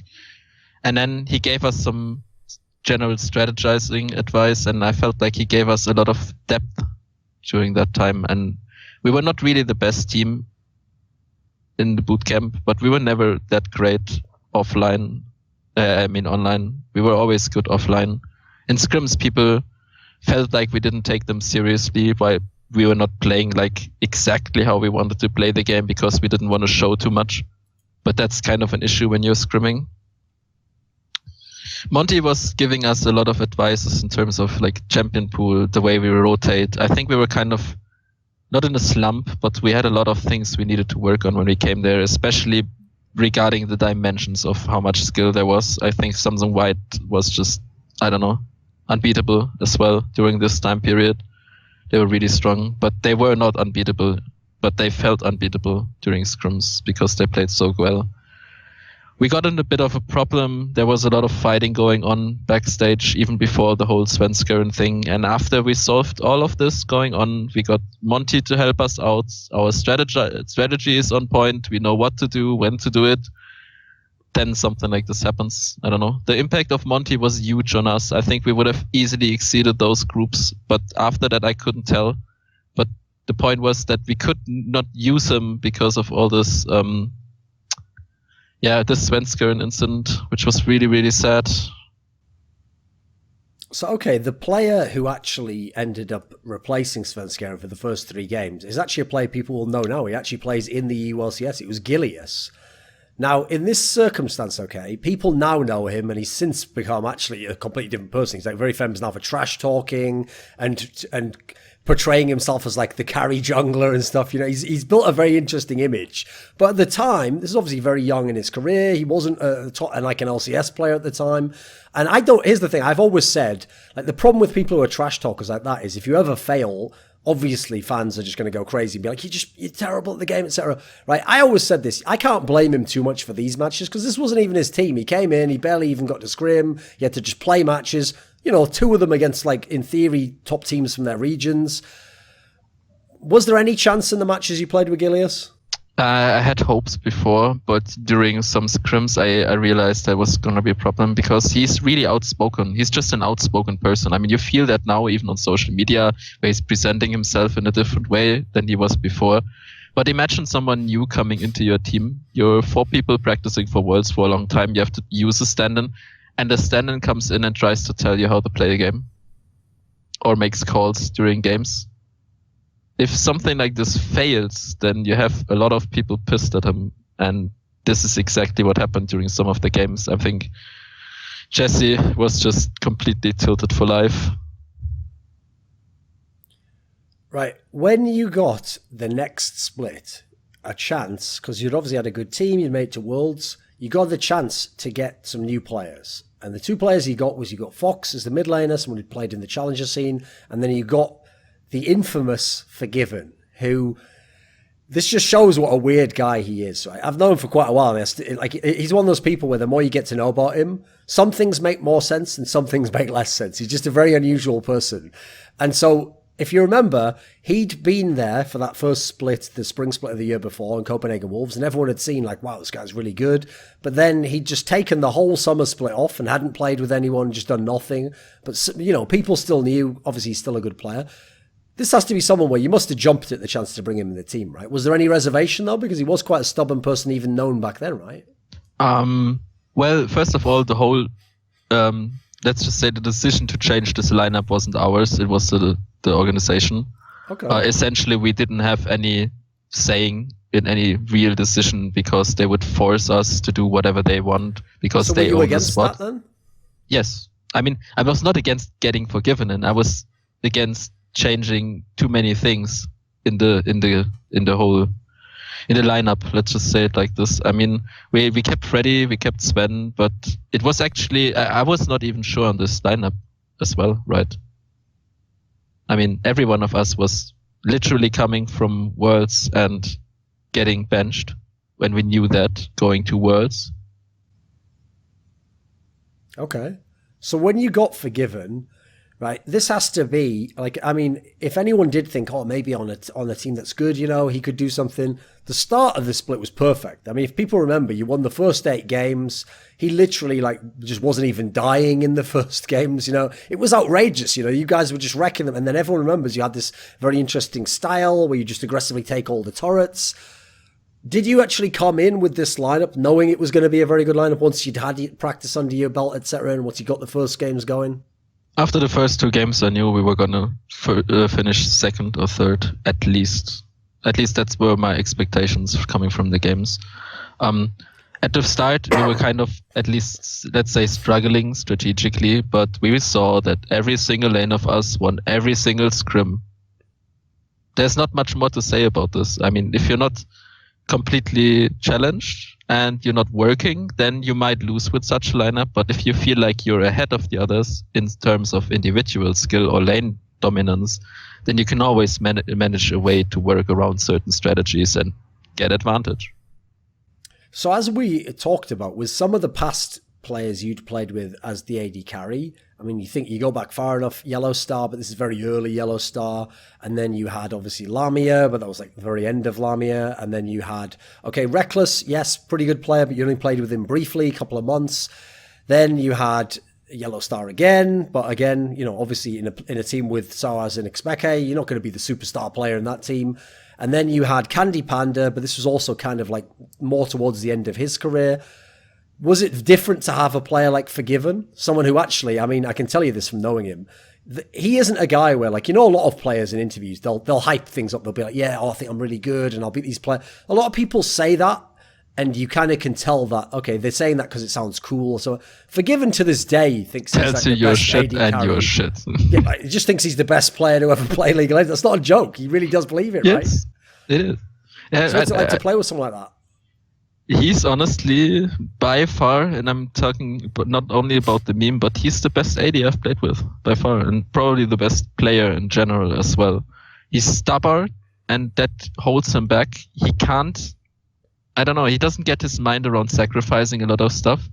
He can adapt, for sure, but he's just stubborn, and that makes him fall back a bit. But individually, in the way he sees the lane, not only just like skill-wise, but also he's really intelligent when it comes to AD. Like, a lot of people would think he's misstepping in a way that he's trying to overextend in order to gain something, but he's making that really, like, he's counting on certain advantages and using those really greatly. And it's just really inspiring to see how he plays the game. And I learned a ton of playing with him. Like, right from the start, we managed to influence each other in a way that we molded together. And it was not only because I really liked him as a person. I think to be outspoken is not bad. To be outspoken can actually help you improve. So I tried to use and took a lot of criticism at the start. And I tell you that it was not easy to like get together and find a good term of relationship you can work with each other. But he's one of the few people I still write with these days because I really cherish him and see him as a great friend of mine. Okay, here's what's interesting, right? It was actually a year later when he was on H2K that I had Yankos, who was his jungler at the time, come on Summoning Insight, and he told what is one of the weirdest stories in the context of competitive League of Legends, but in a weird way really explains something about Forgiven. So I once said something to him along the lines of like, oh, it must be really hard to play with Forgiven because since people know Forgiven famously wants to dominate lane, people would assume, right, well, it's already a nightmare if you're the jungler, because obviously all the lanes call for you all day long. And so people would think, right, well, Forgiven must just be saying 24/7, like, come bottom, come and gank for me. Or even worse, must just be saying, like, their jungler's here, you've got to come right now, drop everything. But what's amazing is Jankos tells this story that's so bizarre, because I don't think I can think of any other star AD carry who'd be like this. He said it was the opposite. He said what happened was he can remember games where he actually himself, Jankos, on the minimap saw, right, the jungler's going bottom and he's going to set up either to dive or to pressure, right? And he said what happened was, so he would come down and he would think, right, I've got to match him, right? I've got to be ready. I've got to be ready for the counter gank. And he said what would happen was Forgiven would tell him, like, what the fuck are you doing? Like, I know that guy's there, but, we can beat him 2v3 right now. Like, go back. Like, you could have gotten 2 more camps from this, Like, that is on the face of it the most bizarre story ever. But it shows that in a weird way, he has a very different mindset for the game, right? It must be hard to play with someone who's so demanding, though, right? Yeah, it was not really that hard playing with him. It was really hard adapting to him. I mean, in the sense that you have to get used to a lot of criticism. You have to get used to a lot of like passive aggressive comments in the way you play. For example, he misses the CS because you didn't last hit it in the tower. Then there was like a and so on going on. Like he wasn't really saying it, but he made sure you understood that you fucked up. And I mean, people either take criticism and use it, or they get crushed by it and slowly but surely turn mad on him. I mean, I can understand that, but he didn't mean it bad or anything. He just tried to play the lane how he sees it's supposed to be played, or he thinks it's supposed to be played, and he tries to get an advantage out of it and carry. I mean, he's essentially playing to win, not to like make himself look great or whatever, but he's trying to get stronger and stronger during the course of a game, and he understood rotations. I didn't have to teach him a lot of stuff about wave manipulation. He figured a lot of stuff out that I had to tell really old players and really good players throughout my whole career. I had to teach people these things, and he actually taught me some of those as well, or like made me realize that I could improve on certain things as well. I don't know. I felt like he's a really demanding person, but as soon as you realize he doesn't only have that demand towards you, but more or less a lot more of it for himself as well, without any arrogancy or whatever. Even if it sometimes sounds like he's arrogant, he's not. He's just trying to make something work, and he's a really hard worker, even though he has a bit of a difficult personality in my eyes. Because one of the aspects that made this split started so fantastically. Okay, here's the weird thing. It sounds bizarre when you consider that at the end of the regular portion, you did win 15 of the 18 games, you won the regular split again. Now, ignoring the playoff part, even before then, though, we'd had the IEM event. So we had this other IEM event again, Katowice, and in this circumstance, everyone remembers famously what happened was in your group you had GE Tigers, so basically the Rocks Tigers, and you played against them, and then afterwards you played against the Flash Wolves, and then the Flash Wolves beat you. Now obviously losing the GE Tigers, there's nothing wrong with that. They were actually considered the best team in the world at the time, but famously they did these bans towards Forgiven, and then the Flash Wolves copied it, and even though yes, he still won loads of games in LCS, this at least is always what people remember. This is always the storyline that people remember, because at the time, because Forgiven was such an outspoken player, a lot of people wanted to use this kind of as the stick to beat him with, like, oh, you just didn't have a wide enough champion pool if people banned you out. Now, I know actually some people, I've heard some analysts say that they actually think that was like overblown. Like, for example, if you look at some of the bans in the playoffs when that's LCS split, some of them actually were targeted towards like Svenskeren, for example. And yes, there were some that were targeted Forgiven, but it's not like it shot him down entirely. What's your take on all that? Because on the one hand, clearly something happened, right? Something was sort of figured out in a way. And even though you had some success, because of the nature of playoffs, if you lose, you lose. It doesn't matter if it's 3-2. So kind of give me your take on what changed from being like the ultimate dominant team. So, first of all, everyone considered us to not really have a weakness, in the sense that they couldn't really target ban us in any sense. They tried out a lot of stuff. They tried to ban Lulu most of the times. They tried to ban some of his gems. They didn't really ban like exactly those combination of gems, because with Lulu I could bring him over the lane with different gems than I could with anyone else during this time period, because I was just able to play a lot more aggressive.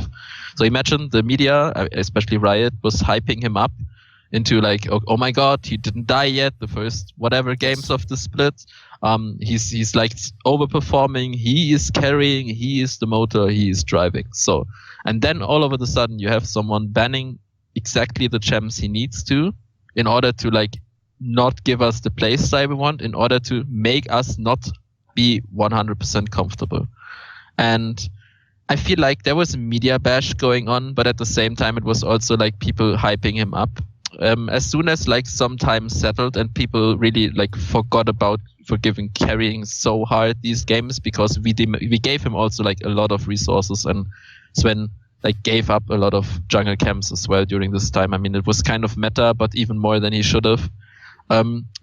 He went on and started taking resources by himself, started playing more in like this 2v2 mid lane instead of like going for the bot lane defense or whatever. There's like, you know, he was invading a lot, but he was changing his playstyle to more something less selfish.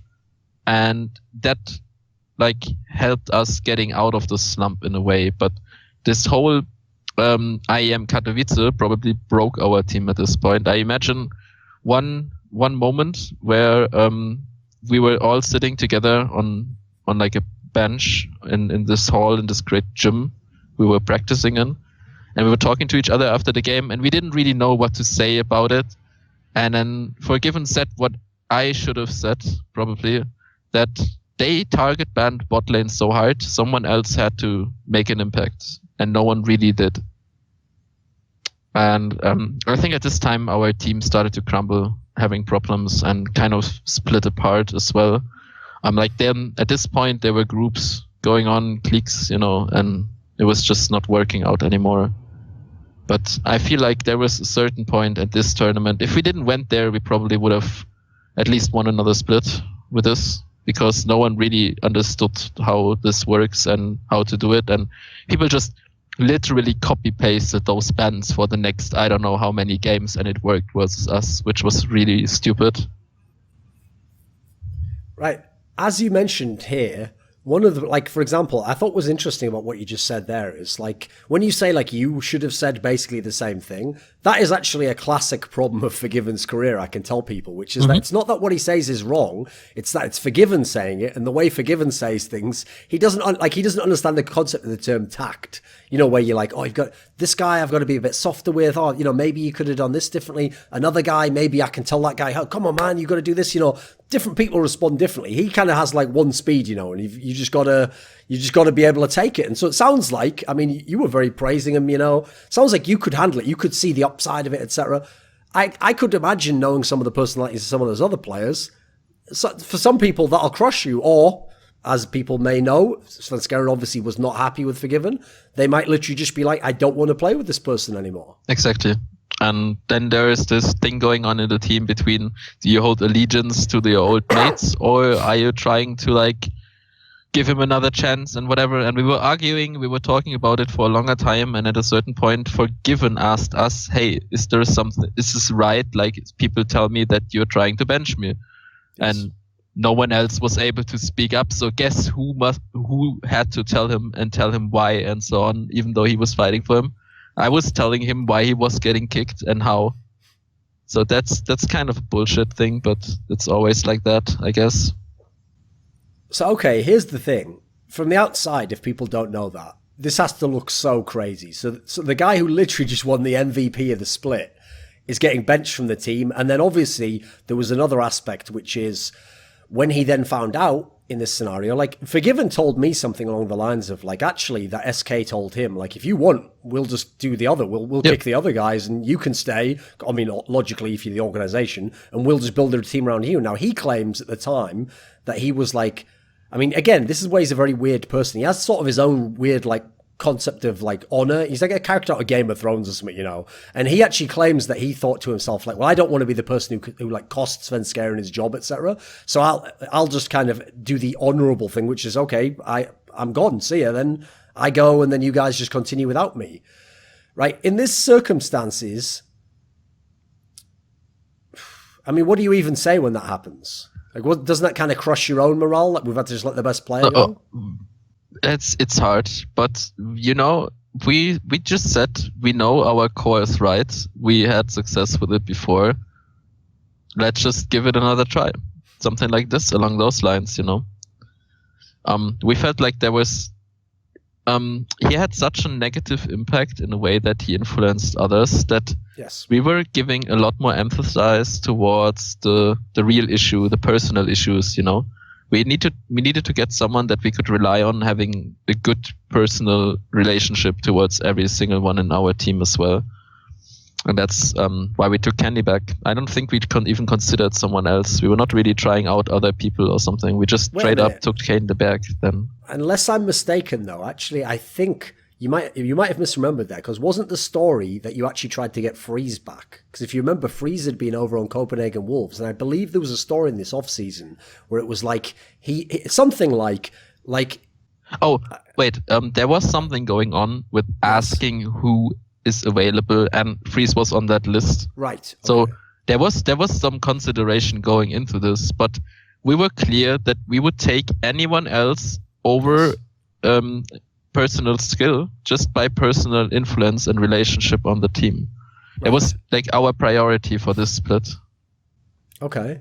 Because obviously, like, I realize, listen, I always say this, okay, whenever you analyze something, you should never look for one variable, one factor, because everything that happens is like, you got to look at every factor. There's usually 3 or 4 things, even if one was the most important, there's usually 3 or 4 things that make you succeed or fail or anything in between.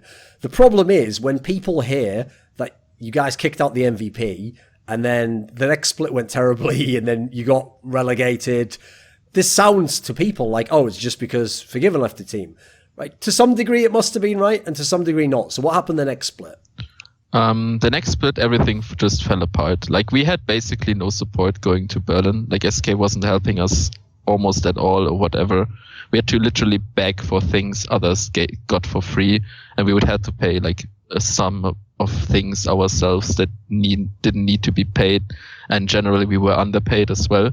And there was never that much of an issue since every one of us was there to compete and try to like work on and get your head free. And I don't know, it was slowly but surely getting raised. So I don't know, like everyone was kind of patient, but during this split, I think our organization took it a bit too far. I think I wasn't paid for like over half a year or something. I mean, from the last split into the new one as well. So I don't know. At some point we said we needed to be paid, or we're just not gonna do it. We're just not gonna play anymore, and we asked to be benched. So after the whole split went down, we were struggling. We were really trying to get back, but it just wasn't working. At some point, every one of us kind of gave up, and we were trying to have this comeback moment where we got some money offered to like try hard for relegations. But at some point I said, I just couldn't do it anymore because it was just too false to do it for these kind of reasons. So I stepped back before relegations, which was my word alone. And I got a lot of contract penalties for that as well, even though it wasn't stated in the contract. But yeah. Okay.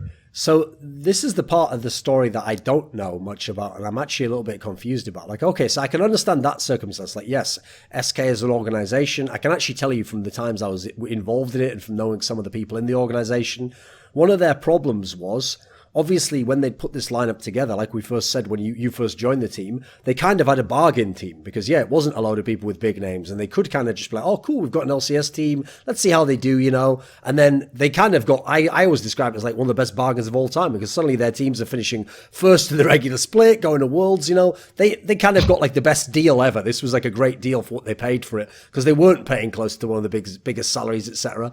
So I know that later on, and especially when this split obviously goes completely to shit and everyone's losing all the time, I always felt like they were an org that didn't really want to be in League of Legends that much because they didn't like the fact that salaries were going up and up and up and more investment was having to happen and the business side of it was changing, you know. In this situation, why is that like the end of the LCS career of nRated? Why wasn't there just another team, or why wasn't there some other chapter to this adventure? There are many reasons to this. I mean, foremost, I couldn't join another organization for 1 year or 2 years, or I had to fight for the contract in court, or against the contract in court. So I couldn't really do something for half a year anyways. So I had to try to find the focus around it. But on the other side, I more or less was disconnected from my family for about 3-4 years, something like this, while I was on the road. I just kind of felt that I had to settle back with some of my friends here and my family and get back to my roots and kind of calm down after all of this. And also I had a lot to catch up with, because I didn't go to any music festival or whatever, and I had stuff that I really wanted to do when I had the time to do it. So I went on a big vacation afterwards and kind of got my head free for other things. But I was sure that at a certain point I would, in one way or another, probably behind stage, come back to esport, because I really like the whole surroundings. I love events and I love all that comes with it. I don't know, the hype in stadium. Anyone that has ever felt an esport stadium being really hyped in one of the biggest matches that is up there knows what it feels like to be in the middle of this crowd. Just an amazing feeling. One thing that puzzled me is okay, now that makes a lot more sense if you were kind of in, I mean, we actually call it nowadays contract prison, you've got a contract, but that means you actually can't play the game, as counterintuitive as that sounds. But I always figured if you couldn't play the game, you seemed like one of the most obvious, I mean, in English we say a shoe-in, guaranteed you could get a coaching job, right? Surely head coach nRated of a team, that would make a lot of sense, right? Yeah, well, I felt like I had to take a step back. I mean, this whole season the last season in SK was kind of one of the best and one of the worst experiences of my life, especially when it comes to the way you've been treated by people is just not right. You're trying to get back to them and all they do is just keep pissing at you, something like this. I have to be all but true about this and not sour, but I learned my lesson, and it's something that I needed to be taught in life, apparently.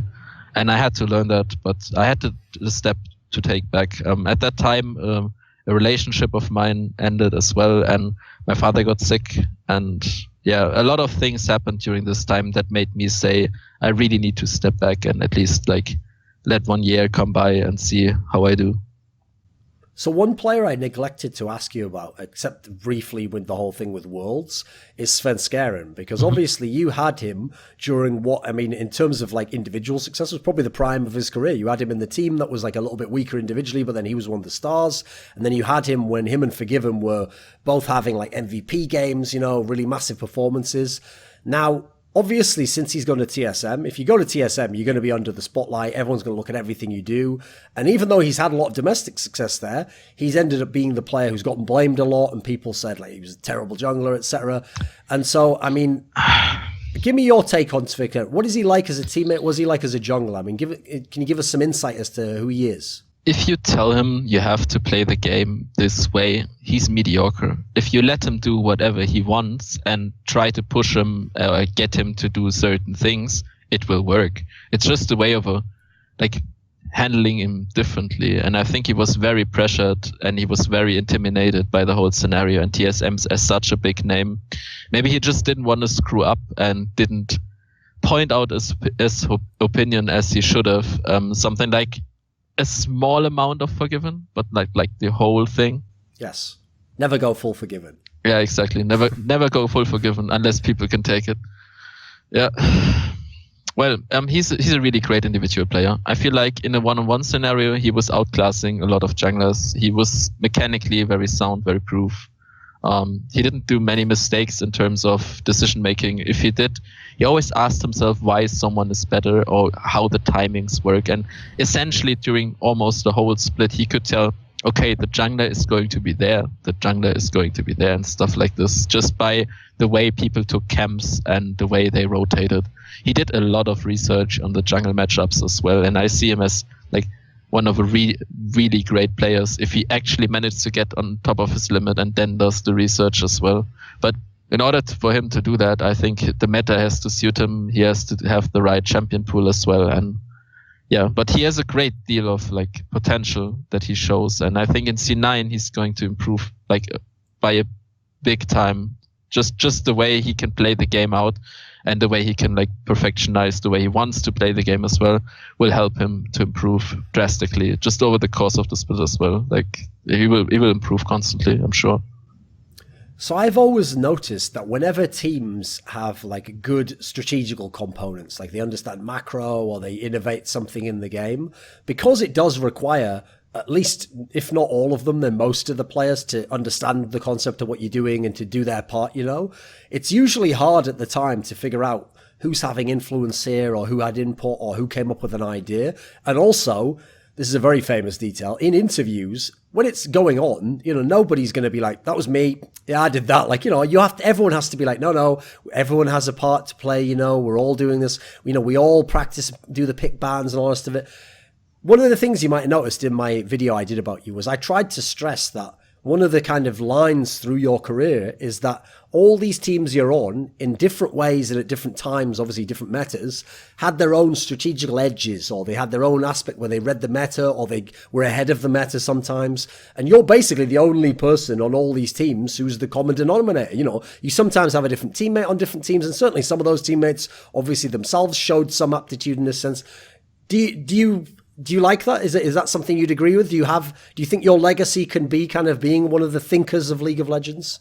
Yeah, for sure. I mean, I did these things to those teams. I mean, I was essentially the strategic leader in any way you wanted. I did most of the pick and ban phases at any point. I did a lot of the research pre-game. I told people the way they should play the game, what champions are good versus the people, versus the matchups, versus the certain people they're facing, versus the play style they're facing. I was trying to make a change. Like Candy one time told me as well, I'm too annoying because I keep telling people to try different stuff while they're not practicing the stuff they should. But in the end, it always somehow worked in a sense that you could use it as a pocket pick or niche pick. And in terms of strategizing, I feel like I had just a general understanding of the game and a really good feeling for the game. I didn't really have to think about it too much. It just came like out of myself. I always knew something that we could do in the game, even though we were behind, even though they were split pushing. I always like kind of had the answer ready, while I just did that out of like intuition more than real conscious thinking. And this helped me also afterwards, like analyzing the games, understanding what to do. And the more professional the league got, the more, processed you have to do all of this. So you have to find why you're doing this, like find the right tools, find the right measurements to change stuff up.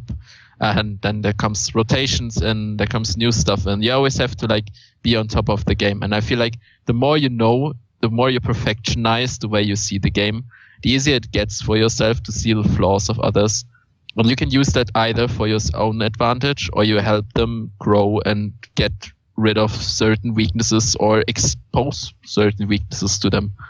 And this is always what helped me. Like I imagined, what would I do playing against him? What are his strengths? What are his weaknesses? What can I do out of it? And I always tried to figure that out in every single team, and then try to see the bigger picture. And that managed to like give me a lot of credibility in terms of being mastermind of the West, or whatever you want to call it at times.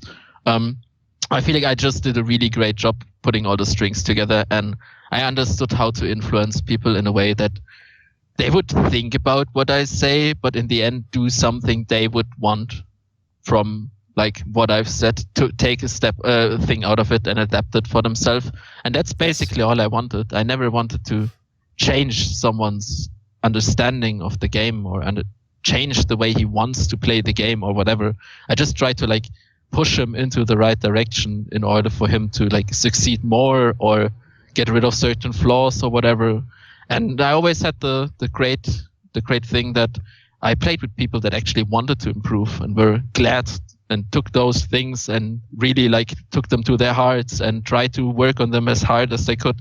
And in order to become a better player, that's what you have to do. And a lot of those players actually in the long run became good players then, because I maybe pushed them in the right direction, or I was the one teaching him that maybe someone else could have done it. I can't tell, but in every single team I had certain people that didn't really understand what they should do in the game, and I taught them.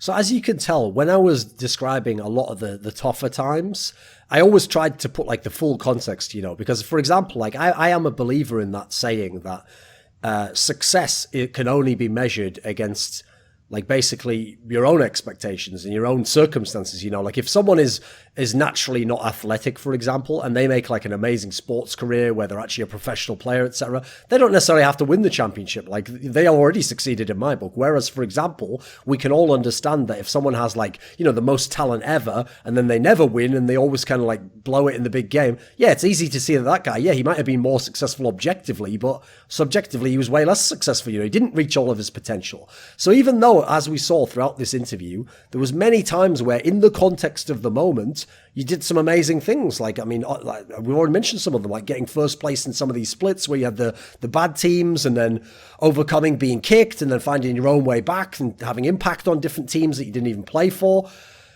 But even so, there was a lot of times in your career where you was just one step from doing something even more amazing, whether it was making it to a Worlds or winning a split or getting out of a groups at a Worlds. You know, there was always like that one little step that sometimes evaded you. Now, when that happens to you, can you still look back on your career and be satisfied? Did you ever feel like a bit cursed, like a bit unlucky, like, oh, why does it always break the other way for me, you know? I always wanted to say to myself after all of this went down, and I said that during this period as well, that I really didn't want to regret anything that has happened. So what I did was I tried to do everything I possibly can in order to win those games. It didn't matter what it was. If I had to like run 10 kilometers, I would have totally done that in this time, but that's not the point. I tried my best. I did what I could, and I don't think I'm regretting. So I think it's really sad that it went down this way, but that's life, you know, you can't change things sometimes. Okay, at the end of this interview, do you have either a final message or someone you want to thank or say hello to? Well, yes. Well, thanks for everyone that still roots for me or is a fan of mine and remembers those good old days and looks at League in a way that I see it as well. Thanks for you for the opportunity to be there and for your content, your great work that you're still doing. And I guess I'm going to start being a bit more on social media, maybe put on a stream. We will see. But thanks for this opportunity and thanks for everyone for being interested. Danke. Dankeschön. This video was supported by Dean Tanglis, Michael Allaire, Andreas Westerland, Alex Adams, G-Man, Twitch, Jerky's Minion, Anthony, T-Greb, Jake Petrucci, Jordan Senkov, Daniel Jordanov. Want to get exclusive teasers for my upcoming work? Submit questions for me or make suggestions for my content? Become a part of the ever-growing Scrilluminati via Patreon link in the description box below.